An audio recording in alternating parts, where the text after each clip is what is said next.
Hi good morning ಎಲ್ರಿಗೂ welcome back to my channel. ನಾನಿವತ್ತು ತುಂಬಾನೇ ಸಿಂಪಲ್ ಆಗಿರೋ ಒಂದು ಸ್ನಾಕ್ಸ್ ರೆಸಿಪಿನ ತೋರಿಸ್ತಾ ಇದ್ದೀನಿ. ಅಂದ್ರೆ ಮಕ್ಕಳಿಗಂತೂ ತುಂಬಾನೇ ಫೇವ್ರೇಟ್ ಅಂತ ಹೇಳ್ಬೋದು.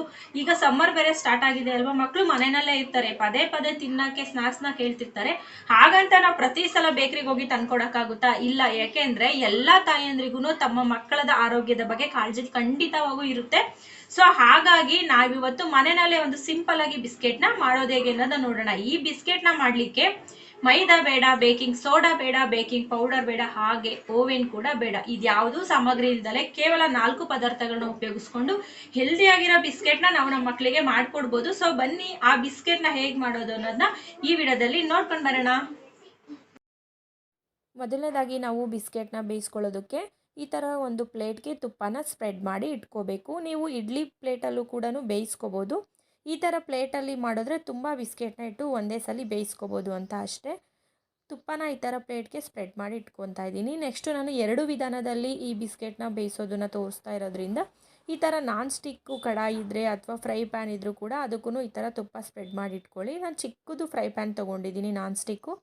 ಹಾಗೆ ತುಪ್ಪ ಸ್ಪ್ರೆಡ್ ಮಾಡಿದ ಮೇಲೆ ಅದರೊಳಗಡೆ ನಾನು ಒಂದು ಬೇಕಿಂಗ್ ಪೇಪರ್ನ ಹಾಕಿ ಆ ಬೇಕಿಂಗ್ ಪೇಪರ್ ಮೇಲೂ ಸಹ ತುಪ್ಪನ ಸ್ಪ್ರೆಡ್ ಮಾಡ್ಕೋತಾ ಇದ್ದೀನಿ. ಒಂದು ವೇಳೆ ಬೇಕಿಂಗ್ ಪೇಪರ್ ಇಲ್ಲ ಅಂದರೆ ನೀವು ದಪ್ಪದಾದ A4 ಶೀಟ್ ಬರುತ್ತಲ್ವ, ಅದಕ್ಕೂ ಕೂಡ ಈ ಥರ ತುಪ್ಪನ ಸ್ಪ್ರೆಡ್ ಮಾಡಿ ಇಟ್ಕೊಂಡು ಯೂಸ್ ಮಾಡ್ಕೋಬೋದು. ಏನೂ ತೊಂದರೆ ಆಗೋಲ್ಲ, ಇನ್ ಕೇಸ್ ಎಮರ್ಜೆನ್ಸಿಗಷ್ಟೇ. ಸ್ಪ್ರೆಡ್ ಮಾಡಿ ಇಟ್ಕೊಂಡು ತೆಗೆದಿಟ್ಕೊಂಡಿದ್ದೀನಿ. ನೆಕ್ಸ್ಟು ನಾನು ಒಂದು ಮಿಕ್ಸಿಂಗ್ ಬೌಲ್ನ ತೊಗೊಂಡು ಅದರಲ್ಲಿ ಸುಮಾರು 3 ಟೇಬಲ್ ಸ್ಪೂನಷ್ಟು ತುಪ್ಪನ ಹಾಕ್ತಾಯಿದ್ದೀನಿ. ಇದು ಮನೆಯಲ್ಲೇ ಮಾಡಿರುವಂಥ ಶುದ್ಧವಾದ ತುಪ್ಪ. ಸೊ ಆರೋಗ್ಯಕ್ಕೆ ಏನೂ ತೊಂದರೆ ಆಗಲ್ಲ. ಸೊ ಹಾಗಾಗಿ ನಾನು ತುಪ್ಪ ಇದನ್ನು 3 ಟೇಬಲ್ ಸ್ಪೂನ್ ತೊಗೊಂಡಿದ್ದೀನಿ. ಹಾಗೆ 3/4 ಕಪ್ಪಷ್ಟು ಸಕ್ಕರೆ ಪುಡಿನ ತೊಗೊಂಡಿದ್ದೀನಿ. ಸಕ್ಕರೆನ ಪುಡಿ ಮಾಡಿ 3/4 ಕಪ್ಪಷ್ಟು ತೊಗೊಂಡಿದ್ದೀನಿ. ಅಳತೆನ ಸರಿಯಾಗಿ ಗಮನದಲ್ಲಿ ಇಟ್ಕೊಂಡು ಮಾಡಬೇಕಾಗುತ್ತೆ ಈ ಥರ ಬಿಸ್ಕೆಟ್ಸ್ನೆಲ್ಲ. ಸೊ ನೆಕ್ಸ್ಟು ನಾವು ಈ ಥರ ವಿಸ್ಕರಿಂದ ತುಪ್ಪ ಮತ್ತು ಸಕ್ಕರೆನ ಮಿಕ್ಸ್ ಮಾಡ್ಕೋಬೇಕು. ಒಂದು ವೇಳೆ ಹ್ಯಾಂಡ್ ವಿಸ್ಕರ್ ಇಲ್ಲ ಅಂದರೆ ಆ ಥರ ಸ್ಪೂನಲ್ಲಿ ಕೂಡ ನೀವು ಮಾಡ್ಕೋಬೋದು. ಸುಮಾರು ಒಂದು 5 ನಿಮಿಷದವರೆಗೂ ಈ ಥರ ಚೆನ್ನಾಗಿ ಮಿಕ್ಸ್ ಮಾಡ್ಕೋಬೇಕು. ತುಪ್ಪದಲ್ಲಿ ಸಕ್ಕರೆ ಎಲ್ಲ ಚೆನ್ನಾಗಿ ಕರಗಿ ಕಲರ್ ಚೇಂಜ್ ಆಗಿ ಅದು ಒಳ್ಳೆ ಕ್ರೀಮಿ ಟೈಪ್ ಆಗುತ್ತೆ. ಸೊ ಹಾಗಾಗಿ ಅಲ್ಲಿವರೆಗೂ 5 ನಿಮಿಷ ಚೆನ್ನಾಗಿ ಸಕ್ಕರೆ ಕರಗೋವರೆಗೂ ಈ ಥರ ಮಿಕ್ಸ್ ಮಾಡ್ಕೋತಾರಿ. ತುಂಬಾ ಚೆನ್ನಾಗಿ ಬರುತ್ತೆ ಈ ಸ್ವೀಟು. ಒಂದ್ಸಲ ನೀವು ಟ್ರೈ ಮಾಡಿ ನೋಡಿ. 5 ನಿಮಿಷ ಚೆನ್ನಾಗಿ ಮಿಕ್ಸ್ ಮಾಡಿದ ನಂತರ ಕಲರ್ ಕೂಡ ಚೇಂಜ್ ಆಗಿದೆ. ಈ ಥರ ಕ್ರೀಮಿ ಥರ ಆಗಿದೆ ನೋಡಿ, ತುಪ್ಪ ಮತ್ತು ಸಕ್ಕರೆ ಕರಗಿ. ಸೊ ಈ ಹಂತದಲ್ಲಿ ನಾವು ಸುಮಾರು 1 ಕಪ್ಪಷ್ಟು ಗೋಧಿ ಹಿಟ್ಟನ್ನು ಹಾಕಿ ಚೆನ್ನಾಗಿ ಮಿಕ್ಸ್ ಮಾಡ್ಕೋಬೇಕಾಗುತ್ತೆ. ಇಲ್ಲಿ ಮೈದಾ ಆಗಲಿ, ಬೇಕಿಂಗ್ ಸೋಡಾ, ಬೇಕಿಂಗ್ ಪೌಡರ್ ಯಾವುದೂ ನಾನು ಉಪಯೋಗಿಸ್ತಾ ಇಲ್ಲ.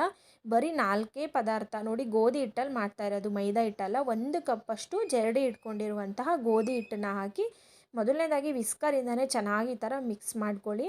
ಇದೇನು ಗಂಟಾಗೋ ಸಾಧ್ಯತೆ ಕಮ್ಮಿ ಇದೆ. ಇದೇನು ಗಂಟಾಗಲ್ಲ ಗೋಧಿ ಹಿಟ್ಟಾಗಿರೋದ್ರಿಂದ. ಫಸ್ಟು ತುಪ್ಪ, ಸಕ್ಕರೆ, ಗೋಧಿ ಹಿಟ್ಟೆಲ್ಲ ಚೆನ್ನಾಗಿ ಮಿಕ್ಸ್ ಆಗಲಿ ಅಂತ ಅಷ್ಟೇ ಈ ಥರ ವಿಸ್ಕರಲ್ಲಿ 1 ರೌಂಡು ಚೆನ್ನಾಗಿ ಮಿಕ್ಸ್ ಮಾಡ್ಕೊಳ್ಳಿ. ನಾವು ಅಂಗಡಿನಲ್ಲಿ ಬಿಸ್ಕೆಟ್ ತೊಗೊಂಬಂದು ಕೊಡ್ಬೋದು, ಆದರೆ ಅದರಲ್ಲಿ ಮೈದಾ ಇರುತ್ತೆ, ಬೇಕಿಂಗ್ ಸೋಡಾ, ಬೇಕಿಂಗ್ ಪೌಡರ್ ಎಲ್ಲ ಯಥೇಚ್ಛವಾಗಿ ಯೂಸ್ ಮಾಡಿರ್ತಾರೆ. ಸಕ್ಕರೆ ಪ್ರಮಾಣವೂ ಕೂಡ ಜಾಸ್ತಿ ಇರುತ್ತೆ. ಈ ಥರ ಮನೆಯಲ್ಲಿ ಮಾಡಿದ್ರೆ ಸ್ವಲ್ಪ ಸಕ್ಕರೆ ಎಲ್ಲ ಕಡಿಮೆ ಹಾಕಿ ಮಾಡಿಕೊಡ್ಬೋದು. ಈಗ ವಿಸ್ಕರಲ್ಲಿ ಚೆನ್ನಾಗಿ ಮಿಕ್ಸ್ ಆದಮೇಲೆ ನೋಡಿಕೊಂಡು ನೀವು ಸ್ವಲ್ಪ ಕಾಯಿಸಿ ಆರಿಸಿರುವಂಥ ಹಾಲನ್ನ ಹಾಕ್ಕೋಬೇಕು. ನಾನು ಇದಕ್ಕೆ ಸುಮಾರು 1 ಟೇಬಲ್ ಸ್ಪೂನಷ್ಟು ಹಾಲನ್ನ ಹಾಕಿ ಸುಮಾರು ಚಪಾತಿ ಹಿಟ್ಟಿನ ಅದಕ್ಕೆ ಸಾಫ್ಟಾಗಿ ಕಲಸಿಟ್ಕೊಂಡಿದ್ದೀನಿ. ತುಂಬ ತೆಳುವಿಗೂ ಬೇಡ, ಗಟ್ಟಿಗೂ ಬೇಡ. ನೋಡಿ ಈ ಅದಕ್ಕೆ ಚಪಾತಿ ಹಿಟ್ಟಿನ ಅದಕ್ಕೆ ಸಾಫ್ಟಾಗಿ ಕಲಸಿಟ್ಕೊಂಡಿದ್ದೀನಿ. ನೆನೆಯೋಕ್ಕೆ ಟೈಮ್ ಬೇಕು, ನೆನೆಯೋಕ್ಕೆ ಬಿಡಬೇಕು ಅಂತ ಏನಿಲ್ಲ. ಇಮ್ಮಿಡಿಯೇಟು ನೀವು ಈ ಥರ ಚಿಕ್ಕ ಚಿಕ್ಕದಾದ ಉಂಡೆಗಳನ್ನ ಮಾಡಿಕೊಂಡು ನಿಮಗೆ ಯಾವ ಆಕಾರ ಬೇಕೋ ಆ ಆಕಾರನ ಕೊಟ್ಕೊಂಡು ಬಿಸ್ಕೆಟ್ನ ರೆಡಿ ಮಾಡಿ ಇಟ್ಕೊಳ್ಳಿ. ನಾನಿಲ್ಲಿ ರೌಂಡ್ ಶೇಪಲ್ಲಿ ಮಾಡಿಕೊಂಡು 1 ಸ್ಪೂನು ಚಿಕ್ಕದು ಟೀ ಸ್ಪೂನ್ ಬರುತ್ತಲ್ಲ, ಆ ಸ್ಪೂನಲ್ಲಿ ಈ ಥರ ಜಸ್ಟ್ ಒಂದು ಡಿಸೈನ್ ಕೊಡ್ತಾಯಿದ್ದೀನಿ ಅಷ್ಟೇ. ನೀವು ಯಾವ ಶೇಪಲ್ಲಿ ಯಾವ ಡಿಸೈನ್ ಬೇಕಾದರೂ ಸರಿ ಕೊಟ್ಕೊಂಡು ಮಾಡ್ಕೋಬೋದು. ನಾನಿಲ್ಲಿ ಸಿಂಪಲ್ಲಾಗೆ ಮಾಡ್ತಾಯಿದ್ದೀನಿ ಅಷ್ಟೇ. ಈಗ ಇನ್ನೊಂದು ಉಂಡೆನೂ ಸಹ ಕಟ್ಟಿ ಅದೇ ಥರ ನಾನು ಸ್ಪೂನಲ್ಲಿ ಶೇಪ್ ಕೊಡ್ತಾಯಿದ್ದೀನಿ. ತುಂಬ ಚೆನ್ನಾಗಿ ಬಂದಿತ್ತು, ಟೇಸ್ಟ್ ಮಾತ್ರ ಸಖತ್ತಾಗಿತ್ತು. ಎಲ್ಲ ಉಂಡೆಗಳನ್ನೂ ಸಹ ನೀವು ಮಾಡಿ ಪ್ಲೇಟ್ಗೆ ಇಟ್ಕೊಳ್ಳಿ. ಹಾಗೆ ನಾನು ಇನ್ನೊಂದು ನಾನ್ ಸ್ಟಿಕ್ದು ಬೇಕಿಂಗ್ ಪೇಪರ್ ಹಾಕಿ ನಾನ್ ಸ್ಟಿಕ್ ಟ್ರೈ ಕೂಡ ರೆಡಿ ಮಾಡಿ ಇಟ್ಕೊಂಡಿದ್ದೆನಲ್ಲ, ಅದರಲ್ಲೂ ಸಹ ಹಾಕ್ತಾಯಿದ್ದೀನಿ. ಅದರಲ್ಲಿ ಬರೀ 4 ಅಷ್ಟೇ, ತುಂಬ ಚಿಕ್ಕ ಪ್ಯಾನ್ ಆಗಿರೋದ್ರಿಂದ 4 ಇಡಿಸ್ತು ಸಾಕು ನನಗೆ. ಅಷ್ಟಕ್ಕೆ ನೀವು ಜಾಸ್ತಿ ಮಾಡೋದಾದರೆ ದೊಡ್ಡದು ನಾನ್ ಸ್ಟಿಕ್ದು ಇದು ಪ್ಯಾನ್ ಎಲ್ಲ ಬರುತ್ತಲ್ವ, ಕಡಾಯಿ ಎಲ್ಲ, ಅದರಲ್ಲಿ ಪೇಪರ್ನ ಹಾಕ್ಕೊಂಡು ಬೇಯಿಸ್ಕೊಬೋದು. ನೋಡಿ, ಎರಡಕ್ಕೂ ನಾನು ಅರೇಂಜ್ ಮಾಡಿ ಇಟ್ಕೊಂಡಿದ್ದೀನಿ. ಸೊ ಅಷ್ಟರಲ್ಲಿ ನಾನಿಲ್ಲಿ ಸ್ಟವ್ ಮೇಲೆ ಒಂದು ಬಾಣಲಿನಾದರೂ ಇಡಿ ಅಥವಾ ಈ ಥರ ಕಡಾಯಿನಾದರೂ ಏನಾದರೂ ಸರಿ ಇಟ್ಬಿಟ್ಟು ಮಧ್ಯಕ್ಕೊಂದು ಸ್ಟಾಂಡ್ನ ಇಟ್ಟು ಉರಿನ ಹೈ ಫ್ಲೇಮಲ್ಲಿ ಇಟ್ಕೊಂಡು ಚೆನ್ನಾಗಿ ಕಾಯಿಸ್ಕೊಂಡಿದ್ದೀನಿ. ಸೊ ಕಾದಿದೆ ಇವಾಗ. ಸೊ ಈ ಟೈಮಲ್ಲಿ ಪ್ಲೇಟ್ನ ಇಟ್ಟು ಲಿಡ್ನ ಕ್ಲೋಸ್ ಮಾಡಿ ಉರಿನ ಪೂರ್ತಿ ಕಮ್ಮಿ ಇಡಬೇಕಾಗುತ್ತೆ. ಹಾಗೆ ಇನ್ನೊಂದು ಸೈಡು ಒಂದು ತವಾನ ಕಾಯಕ್ಕಿಟ್ಟಿದ್ದೆ. ತವಾನೂ ಕೂಡ ಕಾದು ಬಿಸಿಯಾಗಿತ್ತು. ತದಾದ ನಂತರ ಅದರಲ್ಲಿ ಈ ಚಿಕ್ಕದ್ರಲ್ಲಿ ಇಟ್ಕೊಂಡಿದ್ನಲ್ವಾ ಬೇಕಿಂಗ್ ಪೇಪರ್ ಹಾಕಿ ಬಿಸ್ಕೆಟ್ನ, ಅದನ್ನು ಕೂಡ ಇಟ್ಟು ಒಂದು ಪ್ಲೇಟ್ನ ಕ್ಲೋಸ್ ಮಾಡಿ ಉರಿ ಅಂತೂ ಪೂರ್ತಿ ಮೀಡಿಯಮ್ ಫ್ಲೇಮಲ್ಲಿ ಇಟ್ಕೊಂಡು ಸುಮಾರು 40 ನಿಮಿಷ ಬೇಯಿಸ್ಕೊಂಡಿದ್ದೀನಿ. 40 ನಿಮಿಷ ಆದಮೇಲೆ ನೋಡಿ ಅದಕ್ಕೆ ಕಲರೆಲ್ಲ ಚೇಂಜ್ ಆಗಿ ಚೆನ್ನಾಗಿ ಬೆಂದಿದೆ. 40 ನಿಮಿಷ ಅಂತೂ ಬೇಕೇ ಬೇಕು.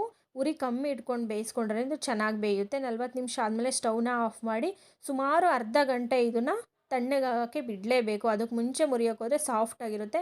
ಅರ್ಧ ಗಂಟೆ ಕರೆಕ್ಟಾಗಿ ಆಗಿತ್ತು. ಸೊ ಅದಾದ ನಂತರನೇ ನಾನು ಪ್ಲೇಟ್ನ ತಕ್ಕೊಂಡು ಬಿಸ್ಕೆಟ್ನ ನೋಡ್ತಾ ಇರ್ಬೋದು ಎಷ್ಟು ಚೆನ್ನಾಗಾಗಿದೆ ಅಂತ. ಬ್ಯಾಕ್ ಸೈಡ್ ಕೂಡ ತುಂಬಾ ಚೆನ್ನಾಗಿದೆ, ಚೆನ್ನಾಗಿ ಬೆಂದಿದೆ ನೋಡಿ. ಕಲರ್ ಕೂಡ ಎಷ್ಟು ಚೆನ್ನಾಗಿ ಚೇಂಜ್ ಆಗಿದೆ.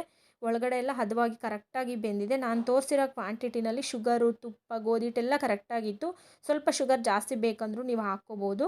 ಈಗ ಎಲ್ಲದನ್ನೂ ಒಂದು ಪ್ಲೇಟ್ಗೆ ತೆಗೆದಿಟ್ಕೋತಾ ಇದ್ದೀನಿ ನೋಡಿ. ಫ್ರೈಯಿಂಗ್ ಪ್ಯಾನಲ್ಲಿ ಬೇಯಿಸ್ಕೊಂಡಿದ್ದು ಕೂಡ ಚೆನ್ನಾಗೇ ಬಂದಿತ್ತು.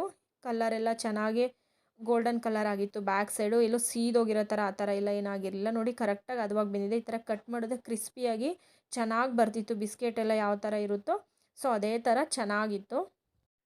ಸೊ ನೋಡಿದ್ರಲ್ಲ ಫ್ರೆಂಡ್ಸ್, ಎಷ್ಟು ಈಸಿಯಾಗಿ ಬಿಸ್ಕೆಟ್ನ ರೆಡಿ ಮಾಡ್ಕೋಬೋದು ಅಂತ. ನಾನು ತೋರಿಸಿರೋ ಕ್ವಾಂಟಿಟಿನಲ್ಲಿ ಹಾಕೊಂಡು ಒಂದ್ಸಲಿ ಟ್ರೈ ಮಾಡಿ, ಒಳ್ಳೆ ಹದ ಬರುತ್ತೆ. ಕರೆಕ್ಟಾಗಿತ್ತು, ಕ್ರಿಸ್ಪಿಯಾಗಿ ಕುರುಮ್ ಅಂತ ಸೂಪರ್ ಟೇಸ್ಟಿಯಾಗಿತ್ತು. ನನ್ನ ಮಗಳಂತೂ ಆಲ್ರೆಡಿ 3-4 ಬಿಸ್ಕೆಟ್ನ ಖಾಲಿ ಮಾಡಿದ್ದಾಯಿತು.